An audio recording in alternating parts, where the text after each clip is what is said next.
हल्ला बोल टीवी और मैं हूं आपके साथ सुरभि। पटना के गांधी मैदान में एग्जीबिशन रोड में द परफेक्ट गर्ल्स हॉस्टल में दो मुस्लिम लड़के ने एक लड़की को इतना परेशान किया कि वो सुसाइड करने की नौबत आ गई। क्या है पटना की कानूनी व्यवस्था इतनी लचर है कि लड़कियों को इस कदर सुसाइड करना पड़ रहा है, वो भी बाहरी लड़के, एक पूर्णिया और एक पश्चिम बंगाल। दो मुस्लिम लड़के एक लड़की को इस कदर टॉर्चर करते हैं कि वो सुसाइड कर लेती है। क्या है पटना की अंधेरी, ऐसे गुंडागर्दी है पटना में, ऐसी राजनीति अब पटना में चल रही है कि लड़कियां इस कदर सुरक्षित नहीं है पटना में। पटना एक ऐसा शहर है जहां लड़कियां बाहर से पढ़ने आती है अपने सपने लेके, लेकिन ऐसे बाहरी लड़के, बिहार में बाहरी लड़के इस कदर उसे टॉर्चर करते हैं कि वो सुसाइड कर लेती है। आइए हम जानते हैं पूरा मामला हल्ला बोल टीवी के संपादक दीपक शर्मा से। देखिए, ये जो मामला है जो सुरभि बता रही हैं, ये निश्चित रूप से डराने वाला है, क्योंकि राजधानी पटना में बिहार के 38 जिलों से छात्राएं पढ़ने आती हैं। कोई डॉक्टर बनने का, कोई बीपीएससी, कोई यूपीएससी क्रैक करने का सपना लेकर आती हैं। और यह जो औरंगाबाद के गोह की जो छात्रा नीट की तैयारी करने पटना आई थी, इसके साथ जो हुआ है वो तो एकदम सिहरा देने वाला है। क्यों? क्योंकि ये छात्रा गांधी मैदान थाना क्षेत्र के एग्जीबिशन रोड के परफेक्ट गर्ल्स हॉस्टल में रहती है, रहकर नीट की तैयारी करती है। दो मुस्लिम छात्र हैं, या युवक हैं, या लफुआ हैं, या गुंडे हैं, जो भी हैं, ये इनमें से एक पूर्णिया का रहने वाला है और एक पश्चिम बंगाल का रहने वाला है। ये दो उसके हॉस्टल में घुस जाते हैं, उसको इतना परेशान करते हैं कि उसे सुसाइड की नौबत आ जाती है और वो जान दे देती है। उसके पास कोई दूसरा रास्ता नहीं दिखता है बचने का। ये किसका कहना है? ये कहना है हॉस्टल के कर्मचारी का। जी हाँ। लेकिन सच्चाई क्या है कोई नहीं जानता, क्योंकि घर वाले कह रहे हैं कि इन दो मुस्लिम लड़कों के डर से सुसाइड नहीं किया है। इन दो मुस्लिम लड़कों की बात न मानने की वजह से लड़की को इन दो मुस्लिम लड़कों ने मार दिया है और ये लव जिहाद का मामला है। अब क्या कुछ कहा है वहां हॉस्टल के कर्मचारी ने, हम आपको सुनाते हैं। उस कर्मचारी की बात सुनकर आपके रोंगटे खड़े हो जाएंगे। ये जो घटना हुआ है सर, क्या कुछ कहेंगे? हम उस दिन नहीं थे सर, हम गांव गए हुए थे, आए तब पता चला, समझे। हाँ, लेकिन लापरवाही तो थोड़ी मोड़ी है, लेकिन उसमें क्या कहा जाए। क्या पता चला आपको? बाद में तो पता चला सुसाइड कर ली थी लड़की। अच्छा, रूम के अंदर। लेकिन एक बात बताइए, हॉस्टल का जो जाने वाला गेट है, नियम यह है कि लड़कियों का पोर्शन पूरा सेपरेट रहेगा, वहाँ कोई पुरुष नहीं जाएंगे, लेकिन उसी सीढ़ी से दुकानदार जाते हैं, उसी सीढ़ी से सब कुछ। तो ये खतरा है कि नहीं? जी जी जी, खतरा है कि नहीं? जी है खतरा। लेकिन फिर भी गलती लड़की का है सर, लड़की का गलती है। क्या गलती है सर? वो अपने कमरा के अंदर कर ली, क्या कुछ क्या बोले हम। अच्छा, यहाँ आना जाना लोगों का भी रहता था देर रात तक? नहीं, वो सब नहीं जानते, हम तो वर्कर है, 6 बजे छुट्टी होती है सर, चले जाते हैं। हॉस्टल में काम करते हैं? जी, नीचे ना नीचे ऑफिस में रहते हैं। नीचे ऑफिस में काम? जी। कितने दिनों से आप? कितने बजे से कितने बजे आपकी ड्यूटी लगती है? 11 से 6। 11 से शाम के 6 बजे। 6 बजे तक आप चले जाते हैं? जी सर। कुछ बड़ी बड़ी गाड़ियाँ भी यहाँ आकर खड़ी होती है? हाँ, ये सब इधर उधर आके गाड़ियाँ हॉस्टल के सामने खड़ी होती है? इधर हॉस्टल नहीं, इधर रोड पे। नहीं, वहाँ भी जाती थी गाड़ियाँ जब हॉस्टल के? नहीं, रोड है तो रोड नहीं बंद है। हाँ सर। तो ये तो कमर्शियल कॉम्प्लेक्स में हॉस्टल खुला हुआ है? जी। क्या कुछ पता लगा इस घटना के बाद? आप क्यों चुकी? नहीं, उसकी गलती है, लड़की की गलती है। उसने अपना जो ये की थी अपना उपकरण में, मतलब जो भी की, हम लोग को मालूम है। सुसाइड की वजह आप लोगों को कुछ पता चला? नहीं सर, हम लोग इस माजरा में नहीं रहते हैं। मुस्लिम लड़के उसको तंग करते थे सुनने में। हाँ, तो लड़का भी अरेस्ट हो गया सर। वो लड़का यहाँ कैसे आ गया? यहाँ कैसे आ गया? वो पता नहीं, गार्ड बोलेगा ना, वार्डन बोलेगी। यहाँ के लोग क्या, जिस लड़के का नाम आया है, जो लड़के का, वो हमेशा? जी, तो वार्डन बोलेगी ना, वार्डन बोलेगी। तो वो लड़के तो हमेशा आते जाते थे ना इस हॉस्टल में? भाई बन के कोई गया, बाप बन के गया, नहीं समझे? हाँ। इसमें नहीं समझे? क्या वही बात है सर। भाई बन के जाएगा, बाप बन के जाएगा। हाँ तो आईडी कार्ड दिखे हुए हाँ तो हॉस्टल संचालन उसको चेक नहीं वार्डन की है समझदारी, वार्डन की गलती है। इस हॉस्टल से क्या कनेक्शन है? नहीं हम तो ऑफिस में काम करते हैं सर। आपका इस हॉस्टल से कोई नहीं कनेक्शन नहीं सर। मीडिया का इंटरेस्ट ले रहा है। तो देखिए, ये परफेक्ट गर्ल्स हॉस्टल का जो एग्जीबिशन रोड में है उसका कर्मचारी है। ये क्या कह रहा है? ये स्वीकार कर रहा है कि 2 मुस्लिम लड़के हैं, वो इस हॉस्टल में रहने वाली जो छात्रा जिसको ये लोग आत्महत्या कर रहे हैं उसको काफी परेशान किया, और यह भी कह रहा है कर्मचारी कि उसने गलती की, उसको ऐसा नहीं करना चाहिए था, जान नहीं देनी चाहिए थी। कोई खुशी खुशी जान देता है क्या? कोई शौक से जान देता है? रोड पर इस कड़ाके की ठंड में जो ठिठुर रहा है भिखारी, आप उसको भी मारने जाइए तो वो कहेगा कि हमको मत मारिए, मैं जीना चाहता हूँ। जिसके पास खाना नहीं है, 2 दिन से खाया नहीं है, वो भी जीना चाहता है जी। वो लड़की जिसकी आंखों में डॉक्टर बनने का सपना था, वो क्यों जान देगी?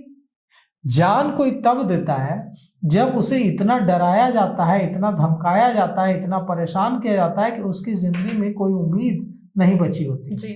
तब कोई व्यक्ति जान देता है, चाहे वो महिला हो या पुरुष हो, चाहे वो किसी भी उम्र का हो। अगर उस छात्रा ने जान दी है या उसकी हत्या की गई है, दोनों ही स्थिति कितनी खतरनाक है। चलिए मान लेते हैं कि उसने जान दी है, उसकी हत्या नहीं की गई है। कैसे हॉस्टल में घुसकर 2 लड़के इतना तंग कर सकते हैं किसी छात्रा को कि उसको जान देने की नौबत आ गई?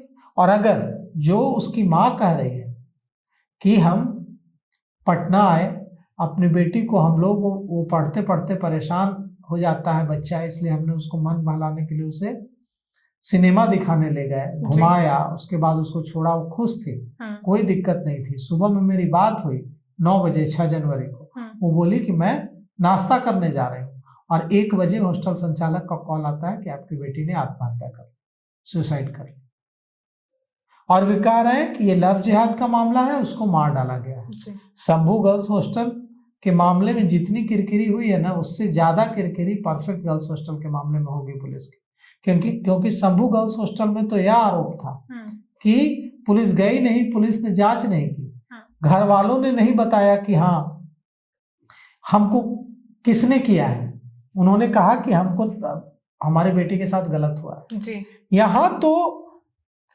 घर वाले कह रहे हैं कि हमारी बेटी के साथ सीसीटीवी कैमरे में, घर वालों की बात माने, लड़की के माँ की माने तो सीसीटीवी कैमरे में दिख रहा है कि ये 2 जो लड़के हैं, जो आरोपी हैं, वो लड़की के कमरे में हैं जी। कैसे पहुंच गए लड़की के कमरे में?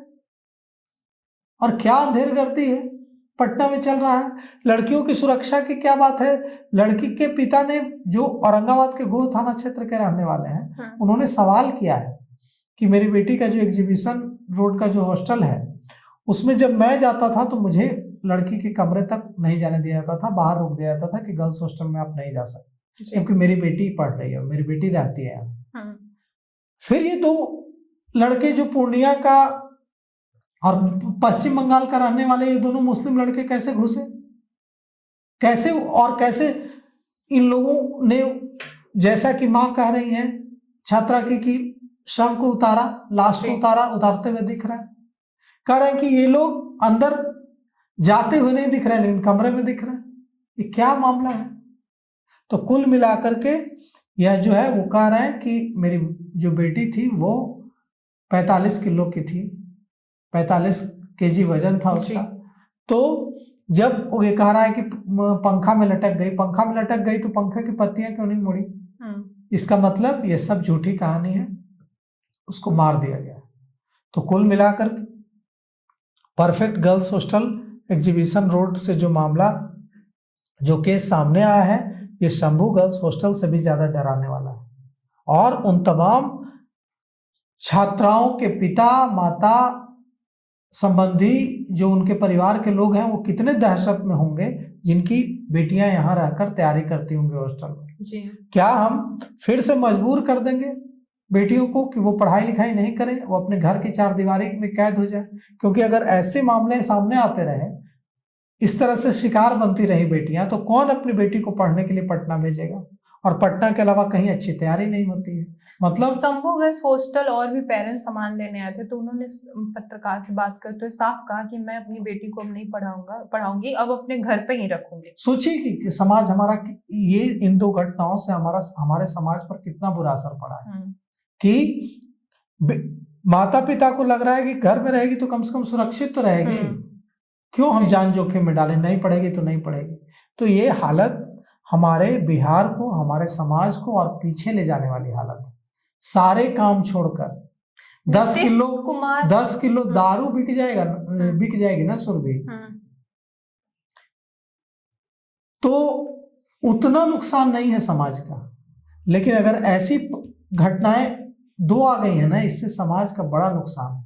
इससे जो बेटियां पढ़ने के लिए घर से बाहर निकल रही हैं, पटना आ रही हैं, कोचिंग कर रही हैं, वो सारा जो सपना है वो चकनाचूर हो जाएगा कितनी बेटियों का। माता पिता कहेंगे कि तुम यहीं रहो, यहीं थोड़ा बहुत जो रिसोर्सेज है ऑनलाइन कर लो, बेटियों की पढ़ाई एकदम पीछे छूट जाएगी। ये बहुत ही गंभीर मामला है और सारी चीजों को छोड़कर पुलिस को यह सुनिश्चित करने की कोशिश करनी चाहिए कि पटना में रह रही जो छात्राएं हैं उनमें एक बार फिर से यह भाव भर दिया जाए कि वे सुरक्षित हैं और उनके माता पिता को यह बोध कराया जाए कि वे सुरक्षित हैं। आप कुछ पूछ रहे थे। नीतीश कुमार जो बेटियों की सुरक्षा की बात कर रहे हैं, समृद्धि यात्रा उनकी जो अभी चल रही है उसके दौरान महिलाओं के सशक्तिकरण की भी बातें कर रहे हैं, तो इसको लेके क्या है कि यहाँ तो बेटियां आए दिन ऐसे हो रहे हैं। ये सवाल जो आपका है, ये सवाल पूछ रही है राजद सुप्रीमो लालू प्रसाद यादव की बेटी रोहिणी आचार्य, जो आपने पूछा है बिल्कुल वही सवाल वो भी पूछ रही है कि मुख्यमंत्री नीतीश कुमार को यात्रा स्थगित कर देनी चाहिए। कैसी समृद्धि है जिसमें बेटियों को जिंदा रहने का हक नहीं? जी हाँ, धिक्कार है। रोहिणी आचार्य पूछ रही है सवाल। यह सवाल नीतीश कुमार से क्यों नहीं पूछा जाएगा? जी, नीतीश कुमार बिहार के मुख्यमंत्री हैं, मुखिया हैं।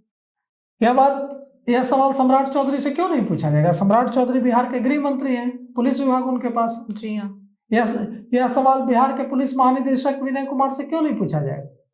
यह सवाल पटना के एसएसपी से क्यों नहीं पूछा जाएगा? पटना के आईजी से क्यों नहीं पूछा जाएगा?